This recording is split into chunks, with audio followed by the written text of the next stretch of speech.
ఈ మాత్రే నమ్మ అందరికీ శుభోదయం అండి. అందరూ ఏం చేస్తున్నారు? మా వారికి ఆ మధ్య ఒంట్లో బాగాలేదన్నాను. ఆయన ఇప్పటిదాకా కూడా దగ్గు వాటిలతో ఉండి కొంచెం దగ్గుతూ ఉంటే వైరస్ అది ఇంకోళ్ళకి వస్తుందిగా. దగ్గు కాదు కానీ కొంచెం గొంతు పట్టినట్టుగా అనిపిస్తుంది నాకు.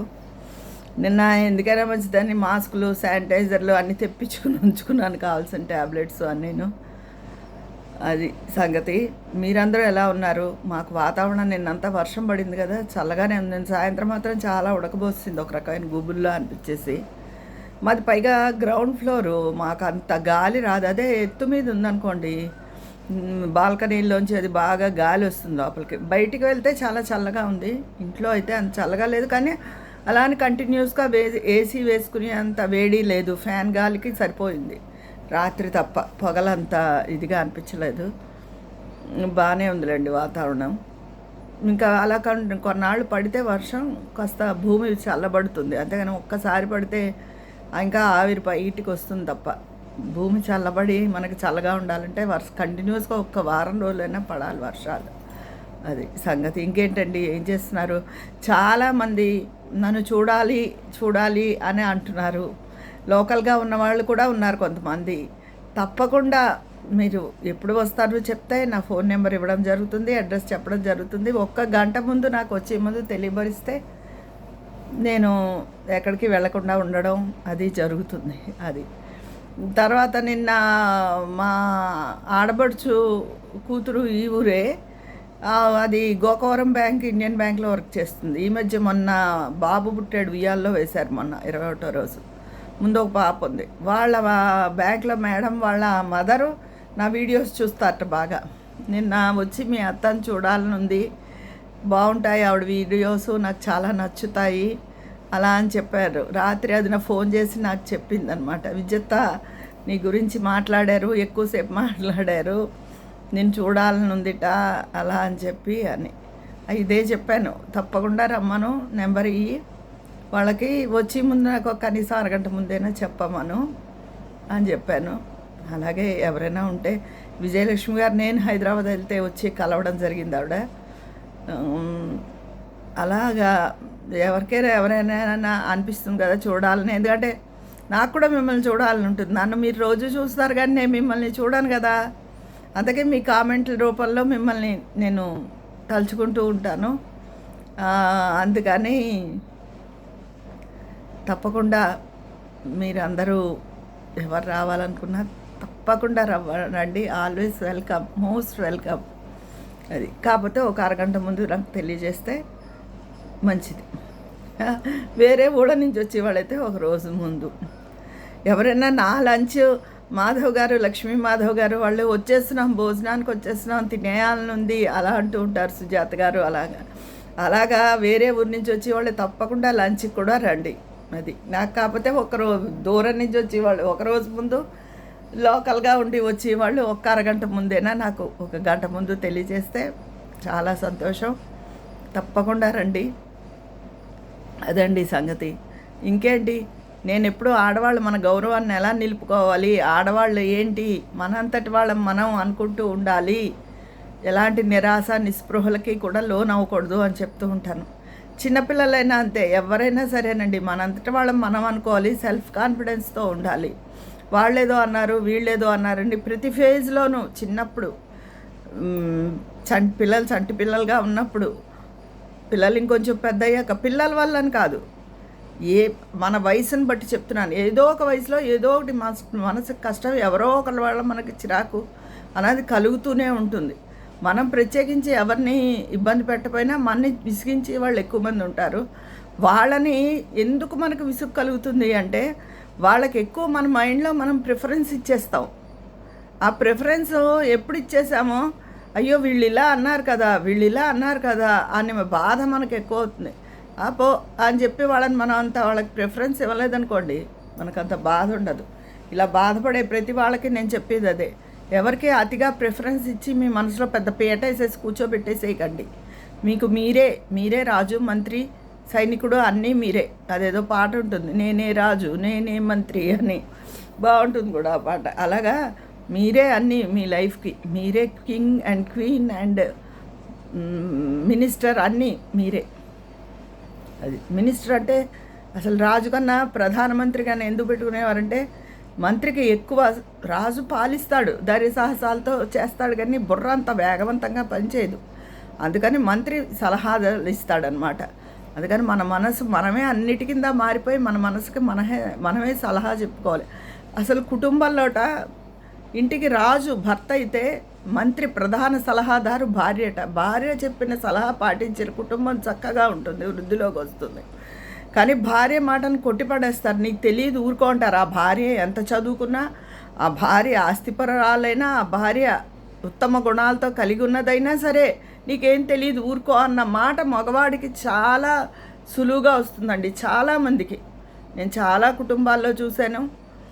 మా లాయర్ గారైనా అంతే. ఏదైనా ఆయనకు మంచి సలహాలు నేను ఇచ్చినప్పుడు అదేం కాదు, ఆయన తోసిపుచ్చినవి ఉన్నాయి, దానివల్ల జరిగిన నష్టాలు ఉన్నాయి మాకు. అది ఇప్పుడు తర్వాత అంటారు, అయ్యో నీ మాట వినలేవలసిందప్పుడు అని. ఎవరికి ప్రయోజనం? అది ఒకసారి అయిపోతుంది. రెండోసారైనా మరి నువ్వు అప్పుడు అలా అన్నావు కదా, వినలేకపోయావు, నువ్వు వినాలి కదా. అబ్బే మళ్ళీ మామూలే. అలా నేను చాలామంది మగవాళ్ళని చూశాను, ఒకళ్ళని కదా. అదొక మేలిగో అనమాట. అది నీకేం తెలీదు, అబ్బే నువ్వు ఊరుకో. ఏంటి, ఎందుకు తెలియదు? అసలు బుర్ర ఆడవాళ్ళకే ఎక్కువ వేగంగా పనిచేస్తుంది. మగవాళ్ళకి ఆడవాళ్ళకి ఎందుకు ఏజ్ గ్యాప్ కూడా పెట్టాలో తెలుసా మీకు? వాళ్ళకన్నా 4 ఏళ్ళు 5 ఏళ్ళు ముందు వాళ్ళ బుర్ర ఎదుగుతుంది ఆడపిల్లలది. 18 ఏళ్ళ ఆడపిల్లకున్న తెలివి 18 ఏళ్ళ మగపిల్లాడికి ఉండదు. అందుకే భార్య కన్నా భర్త పెద్దవాడుగా ఉండాలి అంటారు. ఎందుకంటే అక్కడ 4 ఏళ్ళు, కనీసం 4 ఏళ్ళ ఏజ్ గ్యాప్ ఇద్దరిది సమాన మనస్సు అవుతుందన్నమాట. ఇది వరకు ఇంకా ఎక్కువ 8 ఏళ్ళు 10 ఏళ్ళు అలా కూడా తేడాలు ఉండేవి. తర్వాత ఇప్పుడు అసలు పెద్దవాళ్ళైన ఆడవాళ్ళనే పెళ్లి చేసుకుంటున్నారు చాలామంది, లేదా ఈక్వల్ ఏజ్. కానీ కనీసం ఒక మినిమం ఒక 3 ఏళ్ళైనా భార్యకి భర్తకి తేడా ఉండాలి. అప్పుడే మైండ్ సెట్ కలుస్తుంది. మగవాళ్ళ మైండ్ అంత తొందరగా మెచ్యూర్ అవ్వదు, ఆడవాళ్ళ మైండ్ మెచ్యూర్ అయినట్టు. వాళ్ళు కొంచెం బుర్ర తక్కువగానే ఉంటారు. కాకపోతే మగవాళ్ళు కాబట్టి మాకే అన్నీ తెలుసని అనుకుంటారు. అది తప్పు. ఇంతకీ ఆడపిల్లలు ఎవరు కూడా అలా బాధపడద్దు. ఆడపిల్లలు అని కాదు, ఆడవాళ్ళని ఎవరైనా సరే మనం ఎవరికైనా మనసులో పెద్ద పీట వేసి కూర్చోబెడితే వాళ్ళు ప్రవర్తన సరిగ్గా లేకపోతే మనం చాలా బాధపడతాం, కుంగిపోతాం. ఎక్కువ హెల్త్ మీద అది ప్రభావం చూపిస్తుంది. ఎవరికి పెద్ద పీటలో వేయద్దు, పెద్ద పీట వద్దు, చిన్న పీట వద్దు, ఏ పీట వద్దు. మీకు మీరే అన్నీ అనుకుని మీకు మీరే భుజాన్ని తట్టుకుని మీ వంటను మీరే మెచ్చుకోండి. మీరు ఏదైనా పని చేస్తే మీరే మెచ్చుకోండి. మీకు మీరే, అయ్యో వాళ్ళు మెచ్చుకోలేదే, వాళ్ళు చెప్పలేదే, వంట బాగుందనలేదే, ఇలాగా అని ఏమీ అనుకోవద్దు. అది మా వారు నేను నిజంగా చాలా బాగా చేసినప్పుడు ఏం చేయరు, కామ్గా తినేస్తారు. ఒక్కోసారి ఆ వంట నాకే ఒక మోస్తరుగా అనిపిస్తుంది. ఎంత బాగుందో అంటారు.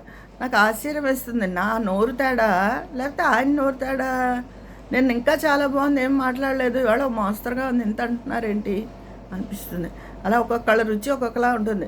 వాళ్ళు లేకపోతే వాళ్ళకి ఇష్టమైనప్పుడు మెచ్చుకుంటారేమో మరి నాకు తెలియదు. లేకపోతే రుచిలో తేడా ఏమో, ఒకళ్ళ రుచి ఒకలాగా ఒకళ్ళ రుచి ఒకలాగా ఉంటుందేమో. అలా రకరకాలుగా ఉంటారు. ఎవరి నుంచినండి, పిల్లలు అవని మొగుడు అవని ఎవరి నుంచి మనం ఏ రిక్వైర్మెంట్స్ కోరుకోకూడదండి. కోరుకున్నప్పుడే మనం అప్సెట్ అయిపోతాం లైఫ్లో. ఎవరిని పట్టించుకుని పెద్ద పీటలు వేసి వాళ్ళని కూర్చోబెట్టి ఆ తర్వాత మనం బాధపడడం శుద్ధ అనవసరం. మనమే చెప్పాగా, మనమే మహారాజులం, మహారాణులం, మహామంత్రులం. మనమే సలహా చెప్పుకోవాలి. మనం ఏమైనా చేయగలం, ఏమైనా సాధించగలం. మనకు వయసు వచ్చేసింది అని నేనే చెప్తూ ఉంటాను. ఇంత వయసు వచ్చాక ఓపిక తగ్గుతుంది. ఓపిక తగ్గినా మనసు ఓపికను పెంచుకోవాలి. మనసు ఓపిక పెంచుకుంటే అది ఏదైనా సాధించగలుగుతుంది. మనం ఉన్ననాళ్ళు మనం హ్యాపీగా తిరుగుతూ ఉండాలి. మనకు కావాల్సింది వండుకు తినగలగాలి. అలాగే ఎవడైనా ఏదైనా అన్నా మనం పట్టించుకోకూడదు. పిల్లలకైనా మన సాయశక్తిలో మనం చేయవలసింది చేస్తాం. మన తదనంతరం ఏమైనా ఉంటే వాళ్ళే తీసుకుంటారు. ఈ లోపల ముందే వాళ్ళ ఇదికి సరెండర్ అయిపోయి మనం బికార్లుగా అయిపోతే మన్నెవడు చూడ్డు. అందుకని పిల్లల ప్రేమకి అదొక మాయ, అందులోనూ లొంగకూడదు. మాయ ఈ మొగుడు పిల్లలు వీళ్ళంతా ఒక మాయ అండి. ఆ మాయలోకి మనం లాగేస్తారు, మనం ఆటోమేటిక్గా ట్రాప్లో పడిపోతాం. ఇది మంచి వాళ్ళ గురించి నేను చెప్తున్నాను. దుష్ట స్త్రీలు చంపేస్తున్నారు అనుకోండి, ఆ మగ పిల్లలు బాబోయ్ పెళ్ళే వద్దని మధ్య ఎంతమంది వింటున్నానో. ఏంటి అంటే భయపడిపోతున్నారు కొత్త సంబంధాలకి. అయిన వాళ్ళు ఎంతమంది దొరకడం లేదు. అంటున్నారు. దొరికిన వాళ్ళు అయిన వాళ్ళలోనే చేసేసుకుంటున్నారు. అందుకని ఎవరు కూడా మామూలుగా మంచిగా ఉన్న ఆడవాళ్ళు ఎవరు కూడా మనకి పిల్లలు భార్యతో ఎవరో మనకి కుటుంబంలో గౌరవం ఇవ్వలేదని ఎవ్వరూ బాధపడద్దు. మనమే అన్నీ మనకు మనమే ధైర్యం తెచ్చుకోవడం, మన అమ్మ లలితా పరమేశ్వరి ఆ తల్లిని తలుచుకోవడం అంతే. అంతకుమించి ఇంక ఏది ఎవ్వరూ చేయక్కర్లేదండి. ఆ అమ్మ సర్వశక్తి స్వరూపిణి. ఆ తల్లిని నిరంతరం తలుచుకుంటూ ఉండడమే అంతే. స్త్రీలోనే అన్ని శక్తులు ఉంటాయి. అది మగవాళ్ళు భరించలేక స్త్రీని అణగదొక్కుతారు. కానీ ఇప్పుడు దుష్ట స్త్రీలు క్షుద్ర దేవతలు కూడా ఉంటారు కదా, వాళ్ళు అనమాట. వాళ్ళు క్షుద్రులు, అదే క్షుద్రంగా ప్రవర్తిస్తారు. అలాంటి వాళ్ళ గురించి ఆలోచనలు కూడా మనం మాట్లాడడం ఉచ్చరించడం కూడా నాకు చిరాకు. మామూలుగా మంచి వాళ్ళ గురించి చెప్తున్నాను. ఎవరైనా మనని బాధ పెట్టారో అని మిమ్మల్ని మీరు బాధ పెట్టుకోకండి. అంతకన్నా అవివేకం లేదు. ఎందుకంటే అక్కడ వాళ్ళ పర్పస్ అదే, మనం బాధపడాలనే. వాళ్ళ కోరిక మనం ఎందుకు నెరవేర్చాలి? మన కోరిక ఏదో మనం నెరవేర్చుకోవాలి. కానీ మనం బాధపడాలని అన్నది అవతల వాళ్ళ కోరిక అయినప్పుడు దానికి అసలు వాల్యూయే లేదు. ఎవరికి వాళ్ళు ధైర్యం చెప్పుకోవడం, ధైర్యంగా ఉండడం, హాయిగా ఉండండి. ఏదో ఒక వర్క్ ఉద్యోగం చేసే వాళ్ళకి గొడవే లేదు. లేని వాళ్ళు ఏదో ఒక వర్క్ ఎప్పుడు ఇంట్లో ఏదో ఒకటి మీకంటూ మీకు సృష్టించుకోండి. ఇదే నేను ఎప్పుడు చెప్తూ ఉంటాను. అది అంటే ఏదో పని అంటే వంట కాదు, మీకు ఇష్టమైనది. బుక్ రీడింగ్ అవ్వచ్చు, కుట్లు అల్లికలు అవ్వచ్చు, పెయింటింగ్ అవ్వచ్చు, ఏదైనా సరే మీకు ఎందులో ఆసక్తి ఉంటే అంత. ఏ వయసులో అయినా సరే సంగీతం నేర్చుకోవచ్చు. ఇప్పుడు ఆన్లైన్లో కూడా చెప్తున్నారు కదా. అందుకని మీ చిన్నప్పుడు నెరవేర్చుకోలేండి ఏమున్నాయని నెరవేర్చుకోండి. మీరు చేయవలసిన కర్తవ్యం వాళ్ళకి వండి పెట్టడం, వాళ్ళకి ఏంటో బాధ్యతగా చూడడం. అంతేగాని వాళ్ళ మాటలకి వాళ్ళకి ప్రిఫరెన్స్ ఇచ్చి మనసులో ఎవరికి పెద్ద పీటలు వేయకండి. ఓకేనా? మరి నా మాటలు ఇవాళ మీకు నవ్వుగా తమాషాగా అనిపిస్తున్నాయా? మీ అభిప్రాయాలు ఏంటో కామెంట్ బాక్స్లో తెలియజేసేయండి. మరి అక్కడ మాట్లాడుకుందామా? ఉంటాను, మీ స్నేహితురాలు విజయ పన్నాల.